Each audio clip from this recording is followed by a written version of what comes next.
The woman burned herself with a curling iron. Suddenly, the teapot next to her started shaking, and out popped $200. She tried burning herself again. The teapot trembled, and this time it spit out $700. She couldn't believe her eyes. When her boyfriend got home, the room was a total mess. He thought they'd been robbed. She handed him the teapot and slapped him hard across the face. The man was stunned. She explained that every time they felt pain, the teapot would spit out cash. He didn't believe it. Said she must have stuffed the teapot earlier, so she kneed him hard. And once again, the teapot spewed out bills. After a few tests, they realized the more pain they felt, the more money they got. But the boyfriend started feeling uneasy. They agreed to stop once they made $1 million. They tried every kind of pain imaginable, and quickly made 200 grand. They hid the cash in the toilet tank, then went on a shopping spree. The magical brass teapot had actually been stolen from an antique shop. To learn more about it, they took it to an appraiser. The expert said it might be 2,000 years old, but couldn't figure out where it came from. They went to the library to do more research, and found records of the teapot dating back to the Middle Ages. Legends said it had mysterious powers, but everyone who owned it met a bad end. They threw a party in their fancy new house. A man named Nick showed up. He said he saw the teapot on the appraisal show, and wanted to talk about it. The boyfriend lied, said they already donated it to a museum, and tried to kick him out. You are in grave danger.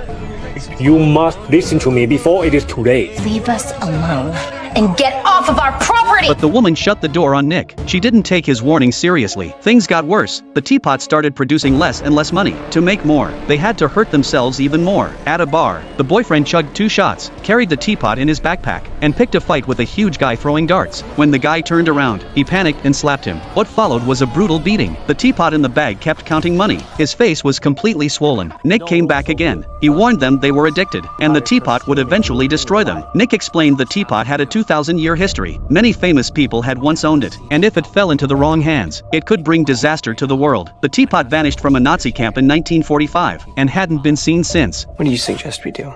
Pretend it never happened to your lives. Read the word of it. But they still refused to give it up. They decided to do one last big run. One day, a skateboarder fell right in front of the woman, and the teapot suddenly shook. Turns out if someone nearby felt pain, the teapot would also produce cash. They started going to boxing matches. As long as they sat close to the ring, the teapot kept paying out. They got richer, but also more greedy. One day while driving, the woman saw a homeless man run a red light. Instead of braking, she sped up toward him. The boyfriend swerved at the last second, avoiding a tragedy. She got mad, saying it was the homeless man's fault. Even if they hit him, it wouldn't matter. He told her she was going too far. They had a huge fight, yelling things they didn't mean. The woman got out of the car in anger. Just as another car nearly hit her, a pile of cash dropped out of the teapot, and in that moment, she finally understood.